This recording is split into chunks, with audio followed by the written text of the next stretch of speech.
बरेली के नवनियुक्त जिलाधिकारी मानवेंद्र सिंह ने कार्यभार ग्रहण करते ही दूसरे दिन औचक निरीक्षण करने शुरू कर दिए। जिलाधिकारी मानवेंद्र सिंह सामुदायिक स्वास्थ्य केंद्र पहुंचे, जहां उन्होंने अस्पताल के सभी वार्डों और अन्य कमरों में जाकर बारीकी से निरीक्षण करते हुए ऑक्सीजन प्लांट को भी देखा। नियमितीकरण की मांग को लेकर धरना प्रदर्शन कर रही आशा कार्यकर्ताओं ने भी जिलाधिकारी के समक्ष अपनी मांग को रखा और भ्रष्टाचार के संदर्भ में अवगत कराया। इसके बाद डीएम नगर पंचायत कार्यालय पहुंचे, जहां उन्होंने उपस्थित पंजिका एवं आवश्यक अभिलेख देखने के बाद परिसर में बने शौचालय का भी निरीक्षण किया। इस दौरान उन्होंने नगर पंचायत के ईओ को विशेष प्रतिकूल प्रविष्टि देकर व्यवस्थाएं सुधारने की भी चेतावनी दी। इसके उपरांत तहसील पहुंचने पर उन्होंने तहसीलदार कोर्ट में पड़ी दाखिल खारिज की फाइलों को देखकर तहसीलदार से नाराजगी जताते हुए कहा कि इतने महीनों से लंबी पड़ी फाइलों को 30 दिनों के भीतर निपटाएं। साथ ही उन्होंने एसडीएम कमलेश कुमार को भी फटकार लगाते हुए कहा कि इस कार्य को जल्द से जल्द पूरा करवाएं।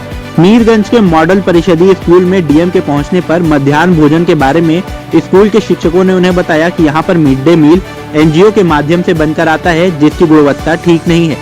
इस पर डीएम ने जब मिड डे मील चेक किया तो उन्हें चावल की गुणवत्ता को गलत ठहराया। इस मामले में कार्रवाई करने की भी चेतावनी दी है। मीरगंज कस्बे में नगर पंचायत द्वारा निर्मित की गई मछली बाजार की दुकानों में एवं सैड व साधारण सहकारी समिति नसपुरा में संचालित 4 धान क्रय केंद्रों पर संचालन पर भी डीएम ने चिंता जताते हुए कहा कि आरएफसी की जगह 1 पर 3 केंद्र संचालित करने का क्या औचित्य है।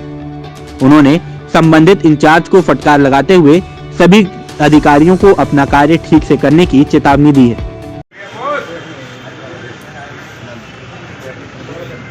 सर, मीरगंज तहसील में आज आपने निरीक्षण कराया। सर, कहाँ पे निरीक्षण कराया? सर, क्या कुछ कमियां मिली हैं कहाँ? देखिए, मैंने तहसील का निरीक्षण किया है। मैंने तहसीलदार को हिदायत दी है कि जो धारा 34 के बाद जो 35 दिन के अंदर निस्तारित होते हैं, वो 35 दिन के अंदर ही निस्तारित होनी चाहिए। उसमें किसी प्रकार की फालतू की एप्लीकेशन के आधार पर उसको लंबित न किया जाए। यदि कोई ऑब्जेक्शन आता है तो उसके साथ आधार होना चाहिए, उसके साथ अभिलेख होने चाहिए और ये प्रथम दृष्टया संतुष्ट हो जाए कि हाँ ये ऑब्जेक्शन वैलिड हैं, तभी उसको आगे इंटरटेन करें, और नहीं तो 35 दिन के अंदर अनिवार्य रूप से उसका निस्तारण करें। इससे पब्लिक को काफ़ी परेशानी होती है और अनावश्यक रूप से लोग उलझाने के लिए, परेशान करने के लिए एप्लीकेशन डाल दिया करते हैं। मैंने 2-3 बातों को देखा जो मुझे शिकायतें प्राप्त हुई थी, उसकी पुष्टि भी इससे हो रही है।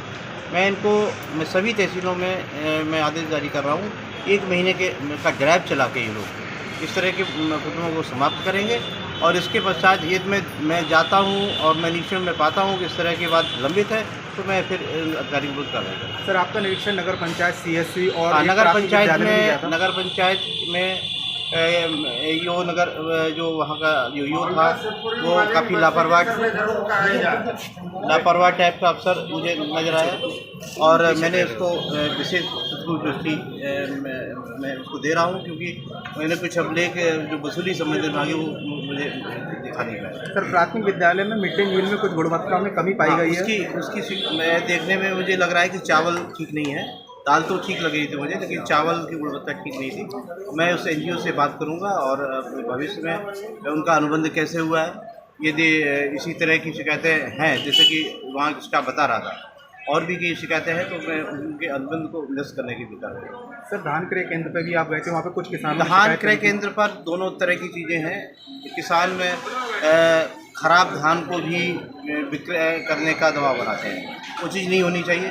जो किसानों की समस्या है उसके संबंध में मैं फिर बैठक लूँगा। 4 केंद्र एक जगह पर खोले गए हैं। वहाँ पर जो तौल की जो उपकरण है उसके संबंध में लोगों ने शिकायत की है, तो मैंने बाट मामलतकारी को कहा है कि वो उसको चेक करेंगे, जो चेक करने को हेल्प कर देंगे। 4 केंद्र एक ही जगह खोले गए। मेरा प्रयास रहेगा, मैं बात करके देखूँगा उनको अलग अलग किया जाए, जिससे कि वहाँ पर स्पेस मिले लोगों को और आसानी से धान की खरीद हो सके। धान की खरीद में हमेशा इस तरह की चीज़ें रहती हैं कि जो ब्रोकरेज उनका जो 3% से ज़्यादा नहीं होना चाहिए। मैंने देखा वहाँ पर कि एक धान जो आया हुआ था उसमें 6-7% से ज़्यादा ब्रोकरेज था। तो ऐसे में मिलर के खरीदने की संभावना कम हो जाती है और उससे दिक्कत आती है। हमारे किसानों से अनुरोध है कि वो धान अपना साफ़ सुथरा करके लाएँ। ठीक है, हम यहाँ पर साफ़ करवाने का भी हमारा वो जिम्मा है, लेकिन इससे फिर लंबी लाइनें लगेंगी, दिक्कत आएगी।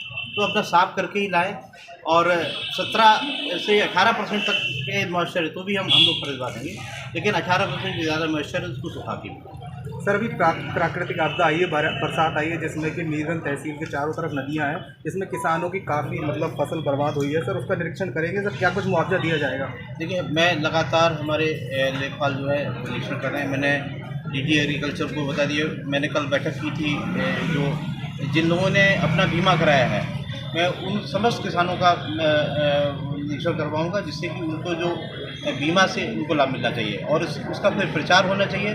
बहुत से लोग जो बीमा नहीं कराते हैं, छोटी सी धनराशि की वजह से जब वो बीमित होते तो उनको उनका कंपनसेशन उनको मिलता। तो एक भविष्य में लोग बाग उससे बीमा के लिए प्रेरित भी होंगे। तो मैंने उनको मैं 100% उसका हम इंस्ट्रक्शन बीमा कंपनियों के साथ करा रहे हैं। मैंने जब समीक्षा की तो ये भी संज्ञान में आया कि बीमा कंपनियों के पास इतने आदमी नहीं है कि सर्वे कर लें। तो ये उनकी जिम्मेदारी है, वो अपनी आदमी बढ़ा के लगाएं। नहीं बढ़ाते हैं तो जो भी लेखपाल हमारा रिपोर्ट लेके या कृषि अधिकारी जो विलेज लेवल का वो लेके लाएगा, हम उस पर ही उनको साइन करेंगे, उसी के आधार पर मुआवजा तय किया। सर तहसील में आए दिन करप्शन की बात आती रहती है, सर क्या कुछ कार्रवाई होगी आपकी तरफ से अगर कोई करप्शन की बात लेकर आती है? देखिए, ये धारा 34 का मामला जो मैंने आपको बताया, ये भी एक बहुत बड़ा करप्शन का शिकायत रहती है। तो मैंने उसकी एक व्यवस्था दे दी। निकट भविष्य में जहाँ पर भी कोई ऐसी बात आएगी तो हम समय समय पर कार्रवाई करेंगे। आज तो मेरा पहला निरीक्षण था। मैं पहले निरीक्षण में ऐसा नहीं, मैं किसी के विरुद्ध बहुत ज़्यादा बड़ी कार्रवाई नहीं करना चाहता हूँ। निकट भविष्य में ये चीज़ों में सुधार नहीं होगा तो मैं कार्रवाई करूँगा। आपका नाम? हरीश कुमार। धान लेकर आए थे आप? धान लेकर आए, क्या ट्राली खड़ी समस्या आ रही है? ये समझते हैं सुबह अंगूठा लगवा लिए और बोली ट्राली ले आओ, अब ट्राली तोल ले रही है। फिर अभी डीएम साहब से जो बात हुई थी, उन्होंने कहा हम अभी शाम को बताएंगे बात करके। और ये पकड़ पैसे लेकर तोली ना रही है, किसी का पैसे ले रही है तो तोल रही है। कांटे भी डिफरेंस? कांटे इनके डिफरेंस है, अभी तोल के देख लो। कांटा 2 किलो का डिफरेंस है कांटे में, और 4 कांटे 2 ही कांटे चल रहे हैं केवल, और एक ही चल रहा है मेन। जो कांटा संचालक है उनका नाम क्या है? रजनी, इनका नाम तो रजनी है।